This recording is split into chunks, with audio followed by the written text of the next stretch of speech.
ഓം ശാന്തി. 18/11/25 പ്രഭാതമുരളി ബാബ്ദാദ മധുബൻ. ബാബു പറയുന്നു, മധുരമായ കുട്ടികളെ, നിങ്ങൾ തന്നെയാണ് സത്യമായ അലൗകിക ജാലവിദ്യക്കാർ. നിങ്ങൾ മനുഷ്യനെ ദേവതയാക്കി മാറ്റുന്നതിൻ്റെ ഇന്ദ്രജാലം കാണിക്കണം. ചോദ്യം: നല്ല പുരുഷാർത്ഥിയായ സ്റ്റുഡൻറ്റിൻ്റെ അടയാളം എന്തായിരിക്കും? ഉത്തരം: അവർ പാസ് വിത്ത് ഓണർ ആകുന്നതിൻ്റെ, അതായത് വിജയമാലയിൽ വരുന്നതിൻ്റെ ലക്ഷ്യം വയ്ക്കും. അവരുടെ ബുദ്ധിയിൽ ഒരു ബാബയുടെ മാത്രം ഓർമ്മയുണ്ടായിരിക്കും.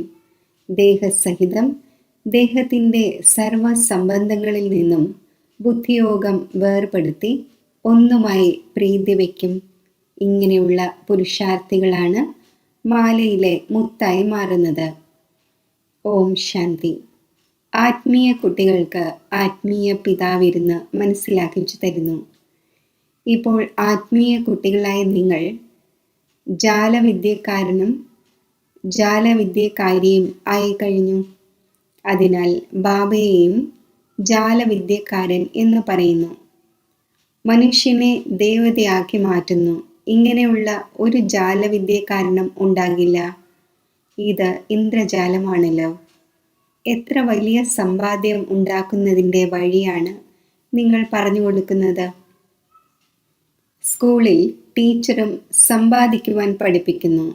പഠനം സമ്പാദ്യമാണല്ലോ. ഭക്തി മാർഗത്തിൽ കഥകളും ശാസ്ത്രങ്ങളും മറ്റും കേൾപ്പിക്കുന്നതിനെ പഠനമെന്ന് പറയില്ല. അതിൽ സമ്പാദ്യമൊന്നുമില്ല. കേവലം പൈസ ചിലവാകുന്നു. ബാബയും മനസ്സിലാക്കിച്ചു തരുന്നു. ഭക്തി മാർഗത്തിൽ ചിത്രങ്ങൾ ഉണ്ടാക്കുന്നു, ക്ഷേത്രങ്ങളും മറ്റും ഉണ്ടാക്കുന്നു. ഭക്തി ചെയ്ത് നിങ്ങൾ എത്ര ധനം ചിലവഴിച്ചിരിക്കുന്നു. ടീച്ചർ പിന്നെയും സമ്പാദ്യം ഉണ്ടാക്കിക്കുന്നു. ഉപജീവനം നടക്കുന്നു. കുട്ടികളായ നിങ്ങളുടെ പഠനം എത്ര ഉയർന്നതാണ്. എല്ലാവർക്കും പഠിക്കുകയും വേണം. കുട്ടികളായ നിങ്ങൾ മനുഷ്യനിൽ നിന്നും ദേവത ആക്കുന്നവരാണ്. ആ പഠനത്തിലൂടെ ബാരിസ്റ്ററും മറ്റുമാകും. അതും ഒരു ജന്മത്തേക്കാണ്. എത്ര രാപ്പകലിൻ്റെ വ്യത്യാസമുണ്ട്. അതിനാൽ ആത്മാക്കളായ നിങ്ങൾക്ക് ശുദ്ധമായ ലഹരി ഉണ്ടായിരിക്കണം. ഇതാണ് ഗുപ്ത ലഹരി. പരിധിയില്ലാത്ത ബാബയുടെ അത്ഭുതമാണ്. എങ്ങനെയുള്ള ആത്മീയ ഇന്ദ്രജാലമാണ്. ആത്മാവിന് ഓർമ്മിച്ച് സദോ പ്രധാനമായി മാറണം. സന്യാസിമാർ പറയാറുണ്ടല്ലോ, ഞാൻ എരുമയാണ് എന്ന് നിങ്ങൾ മനസ്സിലാക്കൂ. ഇങ്ങനെ മനസ്സിലാക്കി ചെറിയ മുറിയിലിരുന്നു ഞാൻ എരുമയാണ് എന്ന് പറഞ്ഞു. ചെറിയ മുറിയിൽ നിന്നും എങ്ങനെ പുറത്തു വരും? ഇപ്പോൾ ബാബ പറയുന്നു, നിങ്ങൾ പവിത്ര ആത്മാവായിരുന്നു, ഇപ്പോൾ അപവിത്രമായിരിക്കുന്നു. പിന്നെ ബാബയെ ഓർമ്മിച്ച് നിങ്ങൾ പവിത്രമാകും. ഈ ജ്ഞാനം കേട്ട് നരനിൽ നിന്നും നാരായണൻ അഥവാ മനുഷ്യനിൽ നിന്നും ദേവതയായി മാറുന്നു. ദേവതമാരുടെയും സോവർണിറ്റി ഉണ്ടല്ലോ. കുട്ടികളായ നിങ്ങൾ ഇപ്പോൾ ശ്രീമത്ത് അനുസരിച്ച് ഭാരതത്തിൽ ഡീറ്റി സോവർണിറ്റി സ്ഥാപിച്ചുകൊണ്ടിരിക്കുന്നു. ബാബ പറയുന്നു, ഇപ്പോൾ ഞാൻ നിങ്ങൾക്ക് ഏതൊരു ശ്രീമത്ത് നൽകുന്നു, ഇത് റൈറ്റാണോ അതോ ശാസ്ത്രങ്ങളുടെ മതം റൈറ്റാണോ ജഡ്ജ് ചെയ്യണം. ഗീതയാണ് സർവശാസ്ത്ര ശിരോമണി, ശ്രീമദ് ഭഗവത്ഗീത. ഇത് വിശേഷിച്ച് എഴുതിയിട്ടുണ്ട്. ഇപ്പോൾ ഭഗവാൻ എന്ന് ആരെ പറയും? തീർച്ചയായും എല്ലാവരും പറയും നിരാകാരനായ ശിവൻ. നമ്മൾ ആത്മാക്കൾ ആ ഒന്നിൻ്റെ കുട്ടികൾ, ബ്രദേഴ്സാണ്. ആ ഒന്ന് ഒരേ ഒരു പിതാവാണ്. ബാബു പറയുന്നു, നിങ്ങൾ എല്ലാവരും പ്രിയതമകളാണ്. പ്രിയതമനായ എന്നെ ഓർമ്മിക്കുന്നു. കാരണം ഞാൻ തന്നെയാണ് രാജയോഗം പഠിപ്പിച്ചിരുന്നത്. അതിലൂടെ നിങ്ങൾ പ്രാക്ടിക്കലിൽ നരനിൽ നിന്നും നാരായണനാകുന്നു. അവർ പറയുന്നു, നമ്മൾ സത്യനാരായണൻ്റെ കഥ കേൾക്കുന്നു എന്ന്. ഇതിലൂടെ നമ്മൾ നരനിൽ നിന്നും നാരായണനാകും എന്ന് ആരും മനസ്സിലാക്കുന്നില്ല. ബാബ ആത്മാക്കളായ നിങ്ങൾക്ക് ജ്ഞാനത്തിൻ്റെ മൂന്നാമത്തെ നേത്രം നൽകുന്നു. അതിലൂടെ ആത്മാവ് അറിയുന്നു. ശരീരമില്ലാതെ ആത്മാവിന് സംസാരിക്കുവാൻ സാധിക്കില്ല. ആത്മാക്കൾ വസിക്കുന്ന സ്ഥാനത്തെ നിർവാണധാമം എന്ന് പറയുന്നു. കുട്ടികളായ നിങ്ങൾക്ക് ഇപ്പോൾ ശാന്തിധാമത്തെയും സുഖധാമത്തെയും ഓർമ്മിക്കണം. ഈ ദുഃഖധാമത്തെ ബുദ്ധി കൊണ്ട് മറക്കണം. ആത്മാവിന് ഇപ്പോൾ റോങ് എന്താണ്, റൈറ്റ് എന്താണ് എന്ന വിവേകം ലഭിച്ചു. കർമ്മം, അകർമ്മം, വികർമ്മത്തെക്കുറിച്ചുള്ള രഹസ്യവും മനസ്സിലാക്കിച്ചു. ബാബ കുട്ടികൾക്കാണ് മനസ്സിലാക്കിച്ചു തരുന്നത്. കുട്ടികളാണ് അറിയുന്നത്. മറ്റു മനുഷ്യർ ബാബയെ അറിയുന്നതേയില്ല. ഇതും ഡ്രാമയിൽ തയ്യാറാക്കപ്പെട്ടതാണ് എന്ന് ബാബ പറയുന്നു. രാവണ രാജ്യത്തിൽ സർവരുടെയും കർമ്മം വികർമ്മമാകുന്നു. സത്യയുഗത്തിൽ കർമ്മം അകർമ്മമാകുന്നു. അവിടെ കുട്ടികളും മറ്റും എങ്ങനെ ഉണ്ടാകുന്നു എന്ന് ആരെങ്കിലും ചോദിച്ചാൽ പറയൂ, അതിനെ വൈസ്ലെസ് വേൾഡ് എന്നാണ് പറയുന്നത്. അവിടെ ഈ 5 വികാരങ്ങൾ എവിടെ നിന്ന് വരുവാൻ? ഇത് വളരെ സിമ്പിളായ കാര്യമാണ്. ഇത് ബാബ ഇരുന്ന് മനസ്സിലാക്കിച്ചു തരുന്നു. ആരാണോ റൈറ്റായി മനസ്സിലാക്കുന്നത് അവർ ഉടൻ എഴുന്നേൽക്കും. ചിലർ മനസ്സിലാക്കുന്നതുമില്ല. മുന്നോട്ട് പോകവേ മനസ്സിലാകും. ദീപനാളത്തിലേക്ക് ഈയാമ്പാറ്റകൾ വരുന്നു, പോകുന്നു, വീണ്ടും വരുന്നു. ഇതും ദീപനാളമാണ്. എല്ലാം കത്തി ഇല്ലാതാകേണ്ടതുണ്ട്. ഇതും മനസ്സിലാക്കിച്ചു തന്നു. അല്ലാതെ ദീപനാളമൊന്നുമില്ല. അത് സാധാരണമാണ്. ദീപനാളത്തിൽ വളരെയധികം ഈയാമ്പാറ്റകൾ വന്ന് കത്തുന്നു. ദീപാവലിക്ക് എത്ര ചെറിയ ചെറിയ കൊതുകുകൾ വരികയും ഇല്ലാതാവുകയും ചെയ്യുന്നു. ജീവിക്കുന്നു, മരിക്കുന്നു. ബാബയും മനസ്സിലാക്കിച്ചു തരുന്നു. അന്തിമത്തിൽ വന്ന് ജന്മമെടുക്കുകയും മരിച്ചു പോവുകയും ചെയ്യുന്നു. അവരാണെങ്കിൽ കൊതുകുകളെ പോലെയായി. ബാബ സമ്പത്ത് നൽകുവാൻ വന്നിരിക്കുന്നു. അപ്പോൾ പുരുഷാർത്ഥം ചെയ്ത് പാസ് വിത്ത് ഓണർ ആകണം. നല്ല സ്റ്റുഡൻറ് വളരെയധികം പുരുഷാർത്ഥം ചെയ്യുന്നു. അവർ മാലയിലും പാസ് വിത്ത് ഓണേഴ്സ് ആയിരിക്കും. എത്ര സാധിക്കുമോ പുരുഷാർത്ഥം ചെയ്തുകൊണ്ടിരിക്കൂ. വിനാശകാലെ വിപരീത ബുദ്ധി എന്ന് പറയുന്നു. ഇതിനെക്കുറിച്ചും നിങ്ങൾക്ക് മനസ്സിലാക്കിച്ചു കൊടുക്കുവാൻ സാധിക്കും.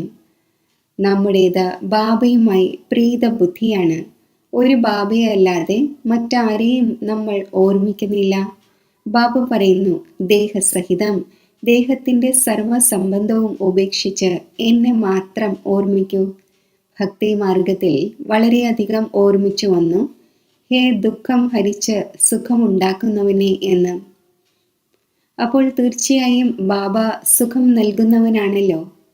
സ്വർഗത്തെ സുഖധാമം എന്നാണ് പറയുന്നത് തന്നെ. ബാബ മനസ്സിലാക്കിച്ചു തരുന്നു, ഞാൻ വന്നിരിക്കുന്നത് പാവനമാക്കുവാനാണ്. കുട്ടികൾ കാമചിതയിലിരുന്ന് ഭസ്മമായി പോയി. വന്ന് അവരിലേക്ക് ജ്ഞാനത്തിൻ്റെ മഴ പൊഴിക്കുന്നു. നിങ്ങൾ കുട്ടികൾക്ക് യോഗം പഠിപ്പിക്കുന്നു. ബാബയെ ഓർമ്മിക്കൂ, എങ്കിൽ വികർമ്മം വിനാശമാകും. നിങ്ങൾ ദേവസ്ഥാനത്തിൻ്റെ അധികാരിയായി മാറും. നിങ്ങളും മാന്ത്രികനാണല്ലോ. കുട്ടികൾക്ക് ലഹരി ഉണ്ടായിരിക്കേണ്ടതാണ്. നമ്മുടെ ഈ ഒന്ന് സത്യമായ ഇന്ദ്രജാലമാണ്. ചിലർ വളരെ നല്ല സമർത്ഥരായ മാന്ത്രികരാണ്. എന്തെല്ലാം വസ്തുക്കളാണ് എടുക്കുന്നത്. ഈ ഇന്ദ്രജാലം അലൗകികമാണ്. അതായത് ഒരു ബാബയ്ക്കല്ലാതെ മറ്റാർക്കും പഠിപ്പിക്കുവാൻ സാധിക്കില്ല. നിങ്ങൾക്കറിയാം, നമ്മൾ മനുഷ്യനിൽ നിന്നും ദേവതയായിക്കൊണ്ടിരിക്കുന്നു. ഈ ശിക്ഷണം പുതിയ ലോകത്തിലേക്ക് വേണ്ടിയാണ്. അതിനെ സത്യയുഗം, ന്യൂ വേൾഡ് എന്ന് പറയുന്നു. ഇപ്പോൾ നിങ്ങൾ സംഗമയുഗത്തിലാണ്. ഈ പുരുഷോത്തമ സംഗമയുഗത്തെക്കുറിച്ച് ആർക്കും തന്നെ അറിയില്ല. നിങ്ങൾ എത്ര ഉത്തമ പുരുഷ് ആകുന്നു. ബാബ ആത്മാക്കൾക്കാണ് മനസ്സിലാക്കിച്ചു തരുന്നത്. ക്ലാസ്സിലും നിങ്ങൾ ബ്രാഹ്മണികൾ ഇരിക്കുമ്പോൾ നിങ്ങളുടെ ജോലിയാണ് ആദ്യം ജാഗ്രത വരുത്തണം. സഹോദരി സഹോദരന്മാരെ സ്വയം ആത്മാവാണ് എന്ന് മനസ്സിലാക്കിയിരിക്കൂ. നമ്മൾ ആത്മാവ് ഈ ഓർഗൻസിലൂടെ കേൾക്കുന്നു. 84 ജന്മങ്ങളുടെ രഹസ്യവും ബാബ മനസ്സിലാക്കിച്ചു തന്നു. ഏത് മനുഷ്യരാണ് 84 ജന്മങ്ങൾ എടുക്കുന്നത്? എല്ലാവരും എടുക്കുന്നില്ല. ഇതിനെക്കുറിച്ച് ആരുടെയും ചിന്ത നടക്കുന്നില്ല. എന്ത് കേട്ടുവോ അത് സത്യമാണ് എന്ന് പറയുന്നു. ഹനുമാൻ വായുവിൽ കൂടി വന്നു, അത് സത്യം. പിന്നെ മറ്റുള്ളവരെയും ഇങ്ങനെയുള്ള കാര്യങ്ങൾ കേൾപ്പിച്ചുകൊണ്ടിരിക്കുന്നു. സത്യം സത്യം എന്ന് പറഞ്ഞുകൊണ്ടിരിക്കുന്നു. ഇപ്പോൾ നിങ്ങൾ കുട്ടികൾക്ക് റൈറ്റും റോങ്ങും മനസ്സിലാക്കാനുള്ള ജ്ഞാനചക്ഷുസ് ലഭിച്ചു. അപ്പോൾ റൈറ്റ് കർമ്മം തന്നെ ചെയ്യണം. നിങ്ങൾ മനസ്സിലാക്കിച്ചു കൊടുക്കുന്നു, നമ്മൾ പരിധിയില്ലാത്ത ബാബയിൽ നിന്നും ഈ സമ്പത്ത് എടുത്തുകൊണ്ടിരിക്കുന്നു. നിങ്ങൾ എല്ലാവരും പുരുഷാർത്ഥം ചെയ്യൂ. ആ ബാബ സർവ ആത്മാക്കളുടെയും പിതാവാണ്. ആത്മാക്കളായ നിങ്ങളോട് ബാബ പറയുന്നു, ഇപ്പോൾ എന്നെ ഓർമ്മിക്കൂ, സ്വയം ആത്മാവാണ് എന്ന് മനസ്സിലാക്കൂ. ആത്മാവിൽ തന്നെയാണ് സംസ്കാരമുള്ളത്. സംസ്കാരം എടുത്തുകൊണ്ട് പോകുന്നു. ചിലർക്ക് ബാല്യത്തിൽ തന്നെ നല്ല പേരുണ്ടാകുന്നു. അപ്പോൾ മനസ്സിലാക്കുന്നു, ഇവർ കഴിഞ്ഞ ജന്മത്തിൽ അങ്ങനെയുള്ള ഏതോ കർമ്മം ചെയ്തിട്ടുണ്ട്. ചിലർ കോളേജും മറ്റും ഉണ്ടാക്കിയിട്ടുണ്ട്. അപ്പോൾ അടുത്ത ജന്മത്തിൽ നന്നായി പഠിക്കുന്നു. കർമ്മങ്ങളുടെ കണക്കുണ്ടല്ലോ. സത്യയുഗത്തിൽ വികർമ്മത്തിൻ്റെ കാര്യമേ ഉണ്ടായിരിക്കുന്നില്ല. കർമ്മം തീർച്ചയായും ചെയ്യും. രാജ്യം ഭരിക്കും, കഴിക്കും. പക്ഷേ തലകീഴായ കർമ്മം ചെയ്യില്ല. അതിനെ രാമരാജ്യം എന്നാണ് പറയുന്നത്. ഇവിടെ രാവണ രാജ്യമാണ്. ഇപ്പോൾ നിങ്ങൾ ശ്രീമത്ത് അനുസരിച്ച് രാമരാജ്യം സ്ഥാപിച്ചുകൊണ്ടിരിക്കുന്നു. അത് പുതിയ ലോകമാണ്. പഴയ ലോകത്തിൽ ദേവതമാരുടെ നിഴൽ പോലും പതിയില്ല. ലക്ഷ്മിയുടെ ജഡചിത്രം എടുത്തു നോക്കൂ, നിഴൽ പതിയും. ചൈതന്യത്തിൻ്റേത് പതിയുക സാധ്യമല്ല. നിങ്ങൾ കുട്ടികൾക്കറിയാം, എല്ലാവർക്കും പുനർജന്മം എടുക്കേണ്ടി വരും. ജലചക്രം ഉണ്ടല്ലോ, അതായത് കിണറ്റിൽ നിന്നും വെള്ളമെടുക്കുന്നതിനുള്ള ഒരു വിധി കറങ്ങിക്കൊണ്ടേയിരിക്കുന്നു.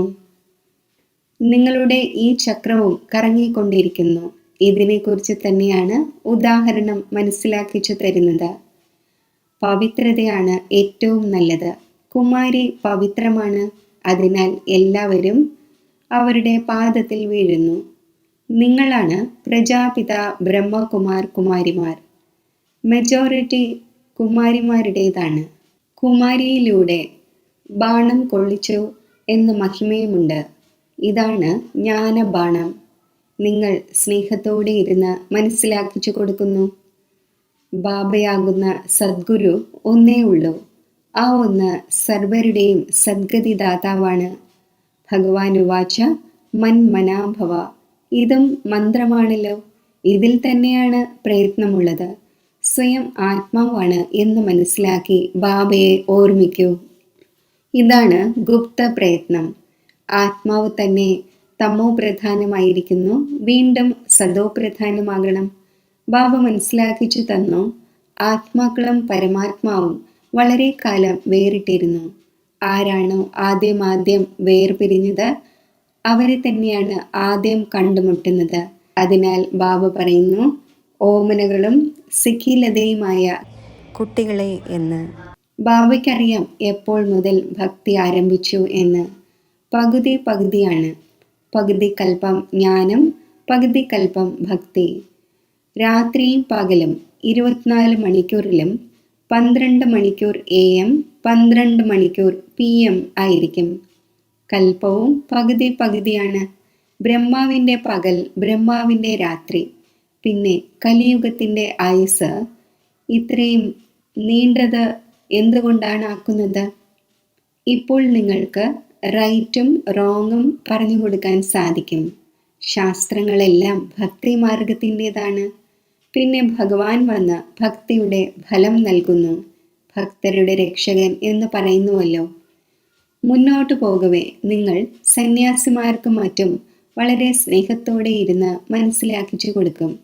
നിങ്ങളുടെ ഫോമാണെങ്കിൽ അവർ പൂരിപ്പിക്കില്ല. മാതാപിതാക്കളുടെ പേരെഴുതുകയില്ല.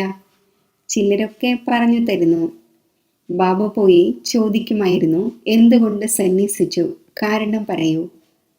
വികാരങ്ങളെ സന്യസിക്കുന്നു, അപ്പോൾ വീടിനെയും സന്യസിക്കുന്നു. ഇപ്പോൾ നിങ്ങൾ മുഴുവൻ പഴയ ലോകത്തെയും സന്യസിക്കുന്നു. നിങ്ങൾക്ക് പുതിയ ലോകത്തിൻ്റെ സാക്ഷാത്കാരം കാണിച്ചു. അതാണ് വൈസ്ലെസ് വേൾഡ്. ഹെവൻലി ഗോഡ് ഫാദറാണ് ഹെവൻ സ്ഥാപിക്കുന്നവൻ, പുഷ്പങ്ങളുടെ പൂന്തോട്ടമുണ്ടാക്കുന്നവൻ. മുള്ളുകളെ പുഷ്പമാക്കി മാറ്റുന്നു. നമ്പർ 1 മുള്ളാണ് കാമകഠാര. കാമത്തിനെ കുറിച്ച് കഠാര എന്ന് പറയുന്നു. ക്രോധത്തെ ഭൂതം എന്ന് പറയും. ദേവി ദേവന്മാർ ഡബിൾ അഹിംസകരായിരുന്നു. നിർവികാരി ദേവതമാരുടെ മുന്നിൽ വികാരി മനുഷ്യരെല്ലാം ശിരസ് നമിക്കുന്നു. ഇപ്പോൾ കുട്ടികളായ നിങ്ങൾ അറിയുന്നു, നമ്മൾ പഠിക്കുന്നതിന് വേണ്ടി ഇവിടെ വന്നിരിക്കുന്നു. ബാക്കി ആ സത്സംഗങ്ങളിലും മറ്റും പോവുക, അത് കോമൺ കാര്യമാണ്. ഈശ്വരൻ സർവവ്യാപിയാണ് എന്ന് പറയുന്നു. പിതാവ് എപ്പോഴെങ്കിലും സർവവ്യാപി ആയിരിക്കുമോ? ബാബയിൽ നിന്നും നിങ്ങൾ കുട്ടികൾക്ക് സമ്പത്ത് ലഭിക്കുന്നു. ബാബ വന്ന് പഴയ ലോകത്തെ പുതിയ ലോകമായ സ്വർഗമാക്കുന്നു. ചിലർ നരകത്തെ നരകമായി പോലും അംഗീകരിക്കുന്നില്ല. ധനികരായവർ മനസ്സിലാക്കുന്നു, സ്വർഗത്തിൽ പിന്നെ എന്താണ് വെച്ചിട്ടുള്ളത്? നമ്മുടെ അടുക്കൽ ധനവും കൊട്ടാരവും വിമാനവും തുടങ്ങി എല്ലാം ഉണ്ട്. നമ്മെ സംബന്ധിച്ച് ഇത് തന്നെ സ്വർഗമാണ്. ആരാണോ മാലിന്യത്തിൽ കഴിയുന്നത് അവർക്ക് വേണ്ടിയുള്ളതാണ് നരകം. അതിനാൽ ഭാരതം എത്ര ദരിദ്രമായിരിക്കുന്നു. വീണ്ടും ഹിസ്റ്ററി റിപ്പീറ്റ് ആകേണ്ടതുണ്ട്. നിങ്ങൾക്ക് ലഹരി ഉണ്ടാകണം. ബാബ നമ്മെ വീണ്ടും ഡബിൾ കിരീടധാരിയാക്കുന്നു. പാസ്റ്റ്, പ്രസന്റ്, ഫ്യൂച്ചറിനെ അറിഞ്ഞു കഴിഞ്ഞു. സത്യയുഗത്തിൻ്റെയും ത്രേതായുടെയും കഥ ബാബ പറഞ്ഞു തന്നു. പിന്നെ ഇടയിൽ നമ്മൾ താഴേക്ക് വീഴുന്നു. വാമമാർഗമാണ് വികാരി മാർഗം. ഇപ്പോൾ വീണ്ടും ബാബ വന്നിരിക്കുന്നു. നിങ്ങൾ സ്വയം സ്വദർശന ചക്രധാരിയായി മനസ്സിലാക്കുന്നു. ചക്രം തിരിയുകയും അതിലൂടെ കഴുത്ത് മുറിയുകയും ചെയ്യുക എന്നല്ല. ശ്രീകൃഷ്ണന് ചക്രം കാണിക്കുന്നു, അസുരന്മാരെ കൊന്നുകൊണ്ടിരിക്കുന്നു. അങ്ങനെയുള്ള കാര്യം ഉണ്ടാവുക സാധ്യമല്ല. നിങ്ങൾ മനസ്സിലാക്കുന്നു, നമ്മൾ ബ്രാഹ്മണരാണ് സ്വദർശന ചക്രധാരി. നമുക്ക് സൃഷ്ടിയുടെ ആദി മധ്യ അന്ത്യത്തിൻ്റെ നോളജുണ്ട്. അവിടെ ദേവതമാർക്കും ഈ ജ്ഞാനം ഉണ്ടായിരിക്കില്ല. അവിടെ സദ്ഗതി തന്നെയാണ്. അതിനാൽ അതിനെ പകൽ എന്ന് പറയുന്നു. രാത്രിയിലാണ് പ്രയാസങ്ങൾ ഉണ്ടാകുന്നത്. ഭക്തിയിൽ എത്ര ഹഠയോഗങ്ങൾ ആദിയായവ ചെയ്യുന്നു ദർശനത്തിനു വേണ്ടി. നൗദ ഭക്തി ചെയ്യുന്നവർ പ്രാണൻ ത്യജിക്കാൻ പോലും തയ്യാറാകുന്നു. അപ്പോൾ സാക്ഷാത്കാരം ഉണ്ടാകുന്നു. അല്പകാലത്തേക്ക് വേണ്ടി ആഗ്രഹം പൂർത്തിയാകുന്നു ഡ്രാമ അനുസരിച്ച്. ബാക്കി ഈശ്വരൻ ഒന്നും ചെയ്യുന്നില്ല. പകുതി കൽപ്പം ഭക്തിയുടെ പാർട്ട് നടക്കുന്നു. ശരി, മധുരമധുരമായ സിഖിലതെ കുട്ടികൾക്ക് മാതാവും പിതാവുമായ ബാബ് ദാദയുടെ സ്നേഹസ്മരണകൾ. Good morning. ആത്മീയ അച്ഛൻ്റെ ആത്മീയ കുട്ടികൾക്ക് നമസ്തേ. ധാരണയ്ക്കുള്ള മുഖ്യസാരം: ഈ ആത്മീയ ലഹരിയിൽ ഇരിക്കണം. ബാബ നമ്മെ ഡബിൾ കിരീടധാരി ആക്കിക്കൊണ്ടിരിക്കുന്നു. നമ്മളാണ് സ്വദർശന ചക്രധാരി ബ്രാഹ്മണർ. പാസ്റ്റ്, പ്രസന്റ്, ഫ്യൂച്ചറിൻ്റെ ജ്ഞാനം ബുദ്ധിയിൽ വെച്ച് നടക്കണം. പാസ് വിത്ത് ഓണർ ആകുന്നതിനായി ബാബയോട് സത്യമായ പ്രീതി വയ്ക്കണം. ബാബയെ ഓർമ്മിക്കുന്നതിൻ്റെ ഗുപ്ത പ്രയത്നം ചെയ്യണം. വരദാനം: തൻ്റെ ഡബിൾ ലൈറ്റ് സ്വരൂപത്തിലൂടെ വന്നു ചേരുന്ന വിഘ്നങ്ങളെ മറികടക്കുന്ന തീവ്ര പുരുഷാർത്ഥിയായി ഭവിക്കട്ടെ. വന്നു ചേരുന്ന വിഘ്നങ്ങളിൽ ക്ഷീണിക്കുകയോ നിരാശമാവുകയോ ചെയ്യുന്നതിന് പകരം സെക്കൻഡിൽ സ്വയം തൻ്റെ ആത്മീയ ജ്യോതി സ്വരൂപത്തിൻ്റെയും നിമിത്ത ഭാവത്തിൻ്റെയും ഡബിൾ ലൈറ്റ് സ്വരൂപത്തിലൂടെ സെക്കൻഡിൽ ഹൈ ജമ്പ് ചെയ്യൂ. വിഘ്നമാകുന്ന കല്ലിനെ ഉടയ്ക്കുന്നതിൽ സമയം പാഴാക്കരുത്. ജമ്പ് ചെയ്യൂ, സെക്കൻഡിൽ മറികടക്കൂ. ഒരൽപ്പം വിസ്മൃതി കാരണം സഹജമായ മാർഗത്തെ പ്രയാസമാക്കി മാറ്റരുത്. തൻ്റെ ജീവിതത്തിൻ്റെ ഭാവിയിലെ ശ്രേഷ്ഠ ലക്ഷ്യത്തെ സ്പഷ്ടമായി കണ്ടുകൊണ്ട് തീവ്ര പുരുഷാർത്ഥിയാകൂ. ഏത് ദൃഷ്ടിയിലൂടെയാണോ ബാബ്ദാദയും വിശ്വവും താങ്കളെ നോക്കിക്കൊണ്ടിരിക്കുന്നത്, ആ ശ്രേഷ്ഠ സ്വരൂപത്തിൽ സദാ സ്ഥിതി ചെയ്യൂ. സ്ലോഗൻ: സദാ സന്തോഷമായിരിക്കണം, സന്തോഷം പങ്കുവയ്ക്കണം. ഇതുതന്നെയാണ് ഏറ്റവും വലിയ പ്രൗഢി. അവ്യക്ത സൂചന: അശരീരിയുടെയും വിദേഹി സ്ഥിതിയുടെയും അഭ്യാസം വർദ്ധിപ്പിക്കൂ. ഇപ്പോൾ സംഘടിത രൂപത്തിൽ ഒരേ ഒരു ശുദ്ധ സങ്കല്പം, അതായത് ഏകരസസ്ഥിതി ഉണ്ടാക്കുന്നതിൻ്റെ അഭ്യാസം ചെയ്യൂ. അപ്പോൾ തന്നെയാണ് വിശ്വത്തിൻ്റെ ഉള്ളിൽ ശക്തിസേനയുടെ പേര് പ്രസിദ്ധമാകുന്നത്. ആഗ്രഹിക്കുമ്പോൾ ശരീരത്തിൻ്റെ ആധാരം എടുക്കൂ. ആഗ്രഹിക്കുമ്പോൾ ശരീരത്തിൻ്റെ ആധാരം ഉപേക്ഷിച്ച് തൻ്റെ അശരീരി സ്വരൂപത്തിൽ സ്ഥിതി ചെയ്യൂ. ഏതുപോലെ ശരീരം ധാരണ ചെയ്തുവോ അതേപോലെ തന്നെ ശരീരത്തിൽ നിന്നും വേറിടണം. ഈ അനുഭവമാണ് അന്തിമ പരീക്ഷയിൽ ഫസ്റ്റ് നമ്പർ കൊണ്ടുവരുന്നതിൻ്റെ ആധാരം. ഓം ശാന്തി.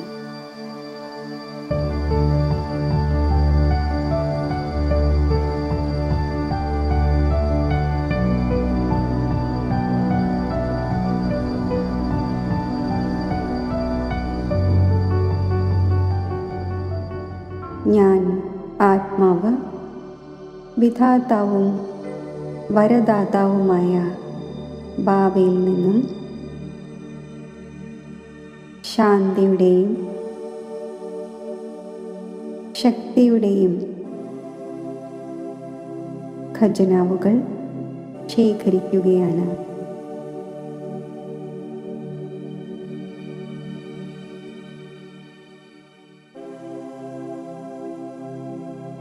സമ്പന്നമായ സ്ഥിതി കൈവരിക്കുകയാണ്.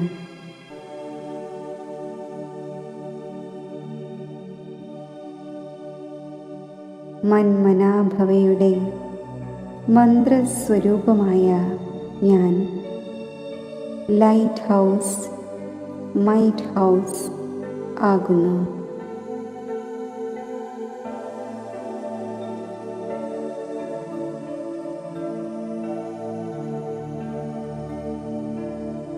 വിശ്വത്തിൽ വിദൂര സ്ഥാനങ്ങളിലായി അശാന്തരും ബലഹീനരുമായ എത്ര ആത്മാക്കളാണ്.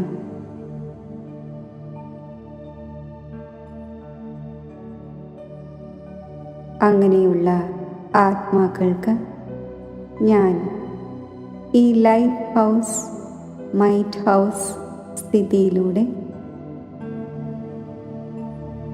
ശാന്തിയുടെയും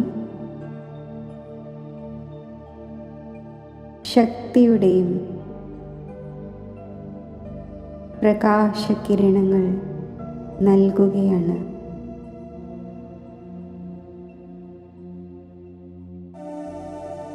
ഈ ശ്രേഷ്ഠ വൈബ്രേഷൻസ് വിശ്വമാകെ വ്യാപിക്കുകയാണ്.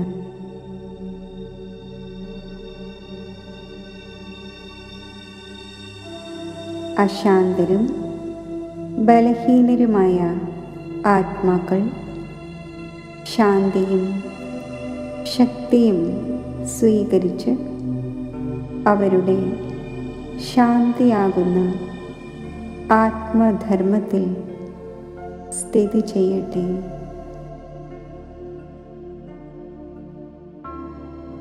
ശക്തി സമ്പന്നമായി മാറട്ടെ.